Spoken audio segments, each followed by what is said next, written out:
This week on the video version of the Business of Tech, all the details of the Colonial Pipeline breaches, how the criminals make their money, the Google I/O announcement we care about, office worker skills, changing perspectives on privacy, how incentives change behavior, and much more. Hit that like and subscribe button, and let's dive into this week's stories.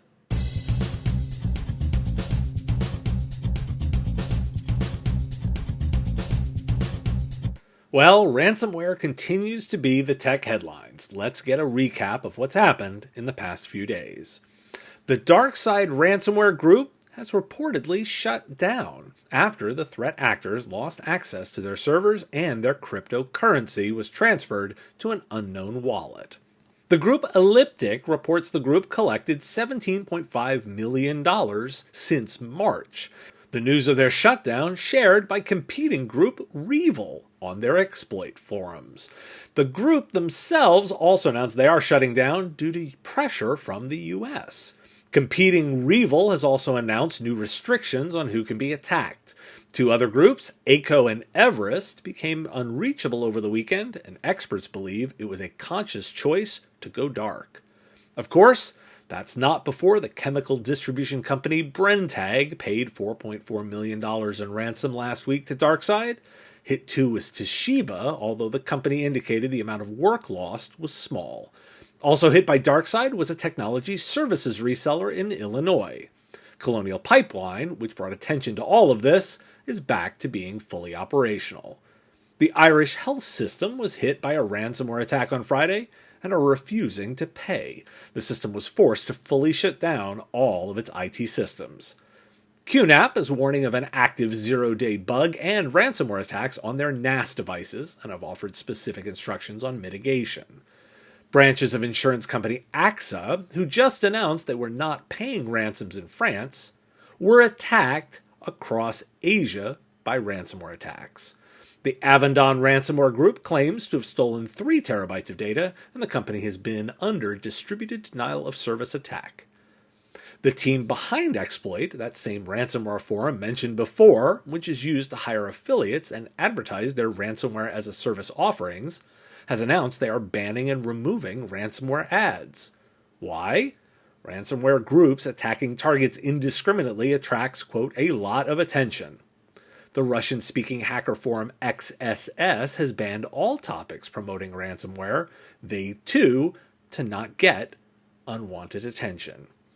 Insurance company Swiss Re's CEO has offered that he is not too surprised at all about the attacks, but more importantly, notes that the private insurance market is simply not large enough to offer full cyber protection to vulnerable organizations. And there's a new group out there. The Lawrence ransomware operation began operating last month, targeting organizations with customized attacks. So, why do we care? Let's do this in story form. Ransomware went big this past week, and those criminal groups are savvy enough to know they don't want to be that much on the radar. DarkSide was taken down, either being done or being taken out by law enforcement, and their colleagues, or are they competitors, know to not draw that much attention. They're spooked now. They're also sending a clear signal to those insurance companies, who can't alone bear the cost of this. It's not a large enough industry. But it's good business for the criminals, with seemingly willing to pay targets, so until it isn't, there's more to come. This is just a temporary quiet. On the reaction front, the Cyber Response and Recovery Act has cleared the Senate committee and is now awaiting a full Senate vote. Quoting NextGov, key provisions in the legislation would allow the Homeland Security Secretary to declare a significant incident and tap a Cyber Response and Recovery Fund equipped with $20 million to help pay for response and remediation efforts. The Homeland Security Department's Cybersecurity and Infrastructure Security Agency would coordinate those efforts. End quote. Chris Krebs, former director of CISA, believes the president's executive order signed last week is a dramatic game change. Quote, it dramatically increases security expectations of the software products that are sold to the federal government, Krebs said, explaining that this would have a cascading effect for products sold to ordinary American customers. In the UK, the Department for Digital, Culture, Media and Sport is making a call to managed service providers for input on tightening security in supply chains. The consultation period runs till July 11th. Now, why do we care? $20 million doesn't sound like much after the last round of stories, does it? I picture the Zamboni from the Austin Powers movie here. The changes to come from legislation are coming, but slowly. And at first glance, not well armed. I'm all for the change here, because current behaviors aren't making a dent. Until the incentives change, we'll see more of the same. So IT services companies should be motivated to change the incentives, as they're the ones who will feel the squeeze. So, labor again in the news. Arizona State University conducted a survey of employers in the US and the UK. Turns out 88% of employers plan to encourage vaccination before returning to the office, and nearly 7 out of 10 employers are testing employees. 60% of employers said they plan to require proof of vaccination from their employees, and 59% will incentivize vaccinations. Breaking that down further, 40% said they will require all employees to be vaccinated, 32% will encourage but not require vaccinations, 16% will require some employees to be vaccinated, and 12% said they either don't have a plan or don't plan to require vaccinations. Some do want to go back to the office. 4 in 10 software engineers want to go back to the office when it's safe to do so, although about 1/3 prefer to continue working remotely. This per data from Rollbar. There's a lot of reskilling news as well. Research in the UK indicates about 17 million people lack the digital skills necessary for work and life, and only 23% of employees report any digital skills training from employers.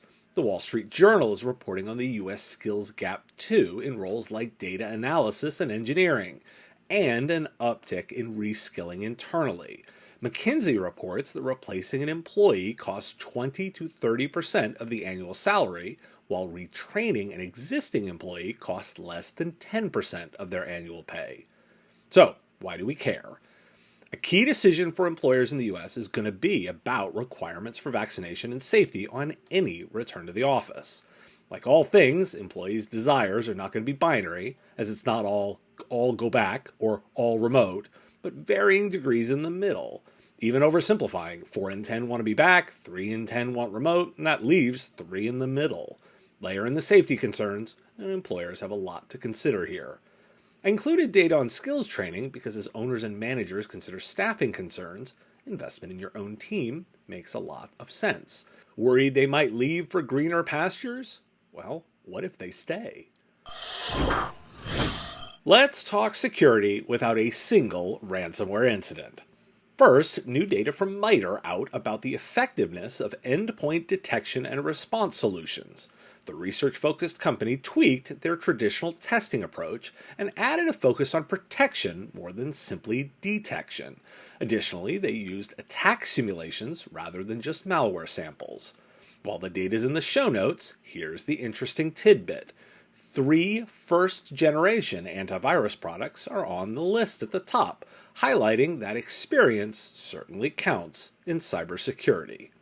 The U.S. Attorney's Office has broken up a password theft scheme who stole and sold more than 200,000 customer account credentials, mostly about streaming services like Netflix, and had offered them via an online service called AccountBot. Users of the site paid a subscription fee to use others' credentials at a lower price. The case dates back to incidents from 2018 and 2019. The FBI is warning about cybercrime gangs using search results and ads to promote phishing sites and are designed to mimic the brand of an unnamed US-based financial institution. The FBI indicates that this new model is on the rise. The FBI is also warning about scammers targeting families of missing persons, attempting to extort them using information on social media. The actors gather information to make their demands seem legitimate, but have no physical contact with the missing person and cannot offer proof of life. The scams range between $5,000 and $10,000 in ransom. Now, why do we care? Maybe we should have no ransomware Fridays or something. The MITRE data is useful as there's a rush to the latest and greatest to solve a security problem when time-tested solutions can do the trick. None of these work if they aren't implemented right anyway. The takeaway on security issues here is that crime pays, and unless there are incentives to change behavior, we'll see continued product and service offerings from the criminals. Ransomware is top of mind, but it's not the only crime out there to push back on. Longtime listeners know I love a good data roundup.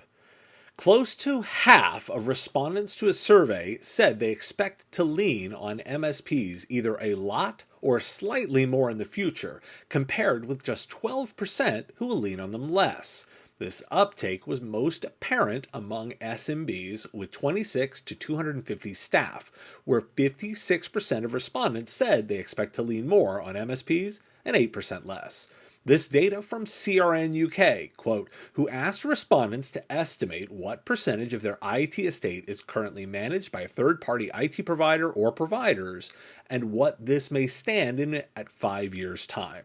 The average percentage for today stood at 36.4%, compared with a whopping 49.4% in 5 years' time.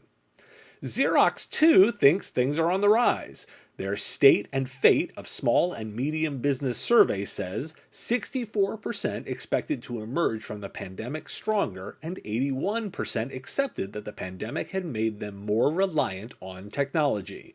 That had translated into budgets, with 75% increasing them to get more IT. Those who invest are likely to grow. More than 8 in 10 self-described technologically advanced companies expect their business to grow over the next 6 months, according to ThoughtWorks data released last Thursday. By contrast, just 39% of companies that say they're held back by their technology are projecting growth over the same time frame.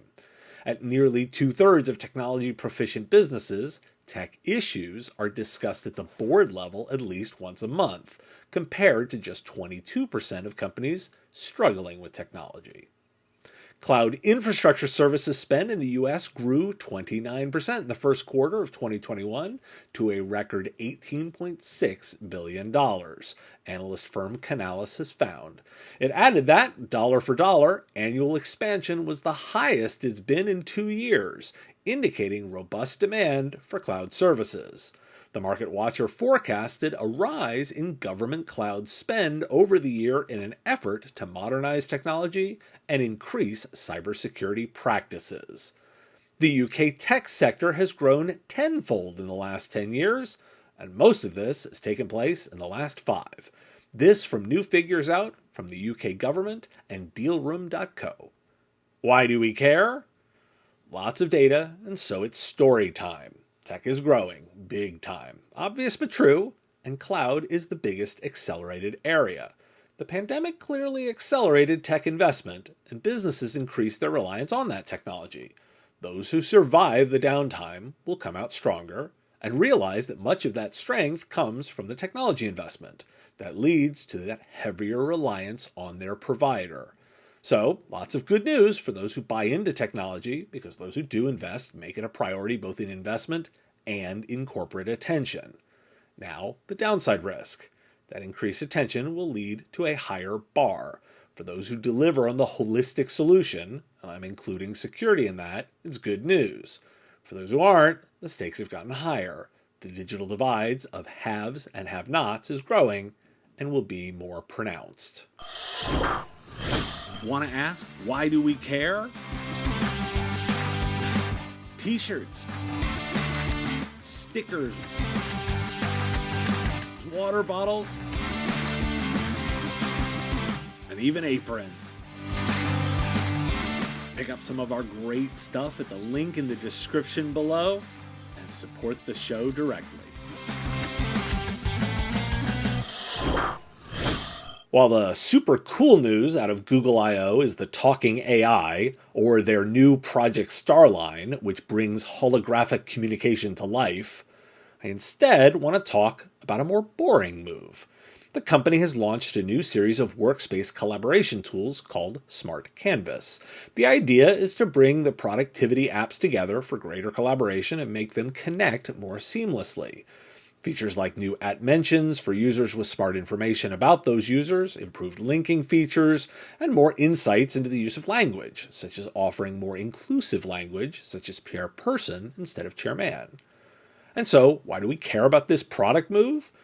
I wanted to observe that while the talking AI and the holograms make cool demos, the money is in the boring stuff.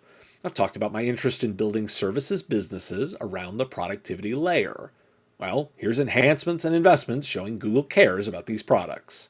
A hidden feature in this is the de-emphasis of the paper, as there are now document formats without paper boundaries, plus ways to share documents right in Google Meet.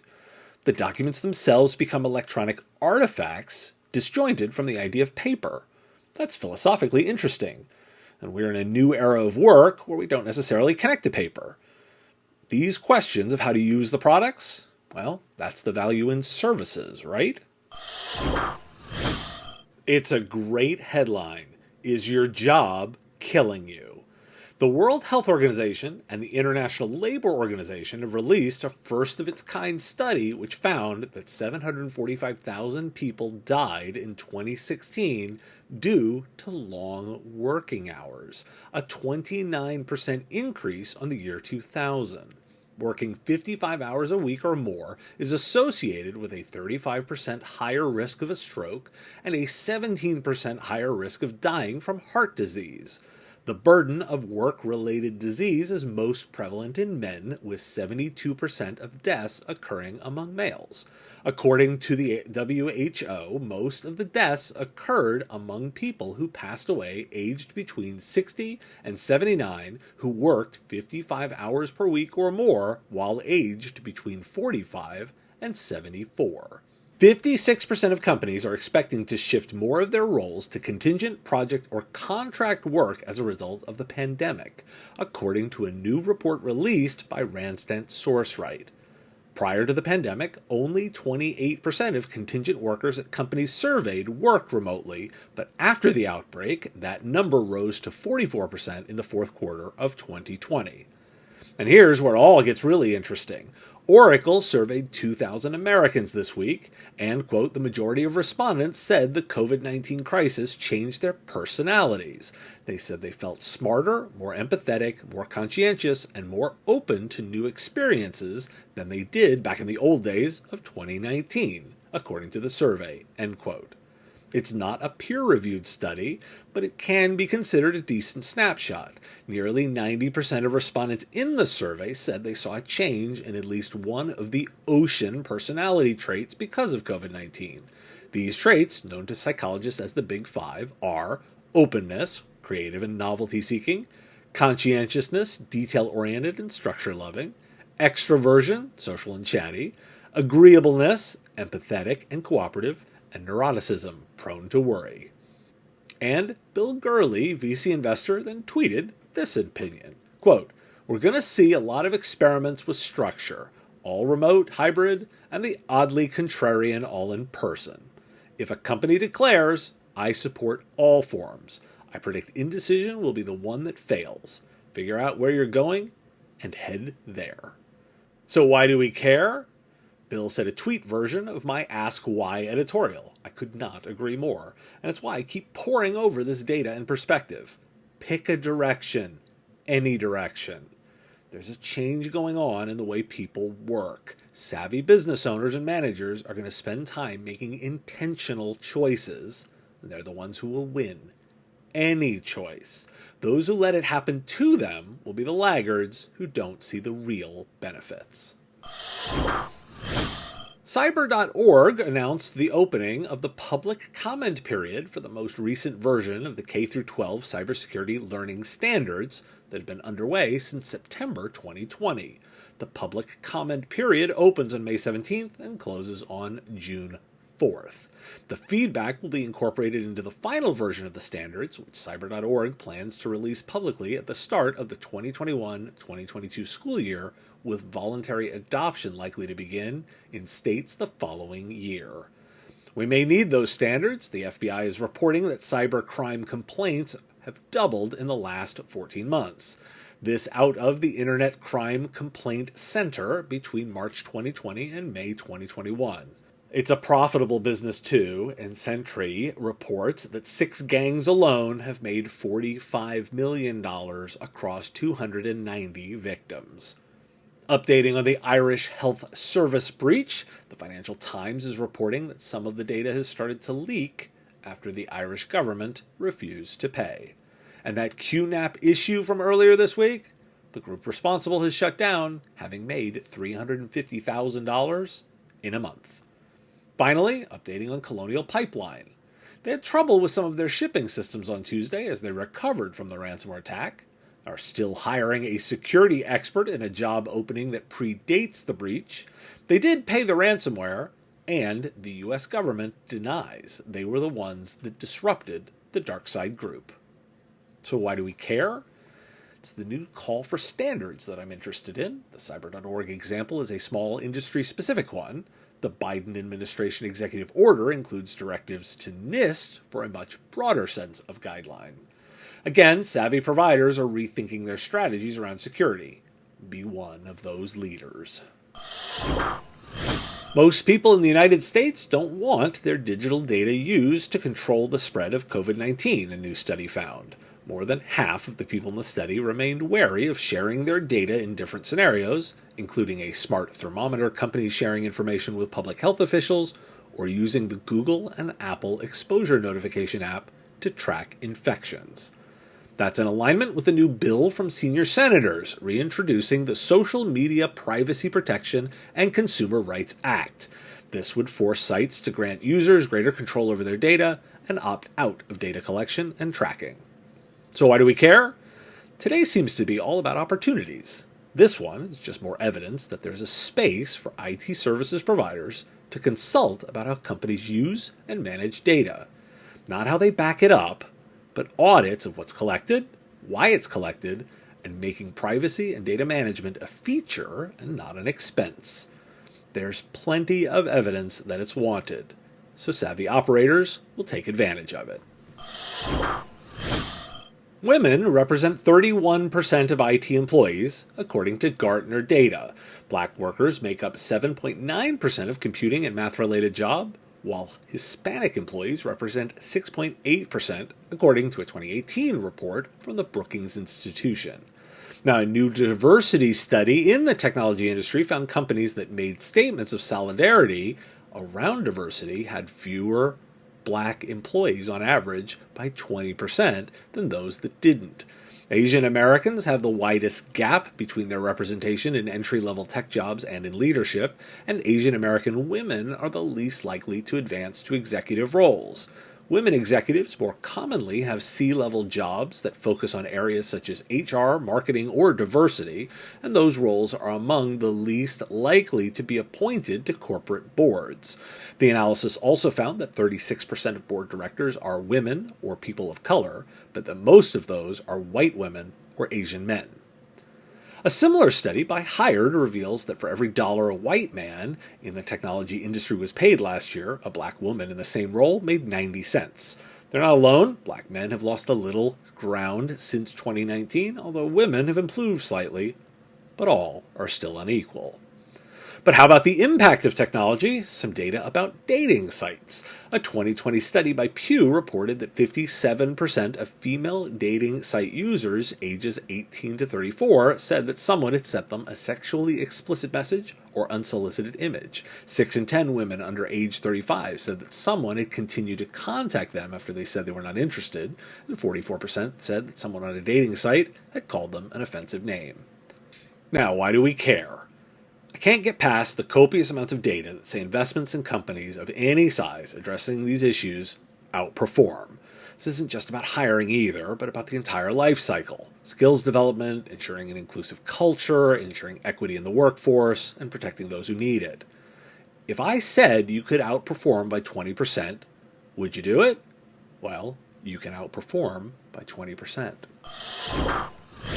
At the RSA conference this week, the SolarWinds CEO discussed how the further investigation of the breach of the company reveals that the attackers began probing as early as January 2019, meaning they were undetected for nearly 2 years.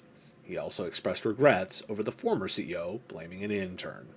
The company has created the Orion Assistance Program, which helps with planning and advice for restoration of service. And while we're covering statements from executives, Apple's Senior Vice President of Software Engineering testified in the Epic trial. His key quote, "If you took Mac security techniques and applied them to the iOS ecosystem with all those devices, all that value, it would get run over to a degree dramatically worse than is already happening on the Mac. And as I say today, we have a level of malware on the Mac that we don't find acceptable and is much worse than iOS." And speaking of vectors, Microsoft is retiring Internet Explorer next summer officially. Finally. Why do we care? I'm focused a lot on incentives lately, and we'll be building on that idea in an upcoming editorial. Of course they have an assistance program. That makes a ton of sense, as they don't want customers to abandon the product. That statement doesn't detract from it being a smart move, just take it for what it is: customer retention. That's different from accountability. It's interesting to contrast that with Apple's approach on iOS versus Mac. When given the choice, they're incentivized to keep the App Store secure on iOS as it maintains the security and it maintains their profitability. They're making that security a paid feature. I'll acknowledge it comes with an offset downside in restricting the types of stores and the way they enforce security. There's a healthy debate to be had about monopolies here too, but from an incentive perspective, it's an example of how the alignment matters. And that's why we care and contrast these two. Let's spend more time thinking about the incentive structures. Thanks for tuning in to This Week in the Business of Tech. Shows come out each week, pulling together the daily podcast. If you like this show, please hit that like button and subscribe to the channel. The content here is possible because of supporters like you. If you want access to shows early, answers to your questions, and private interactions, join our Patreon. It's pay what you want. You decide what the content is worth. Join at patreon.com/MSPradio. Patreons also get access to the written versions of every story as they come out. If you want the stories right away, you can get them on the daily podcast. Find The Business of Tech on Apple Podcasts, Spotify, Google Podcasts, or wherever you get your shows. Subscribe links at businessof.tech, and I'll talk to you again next week.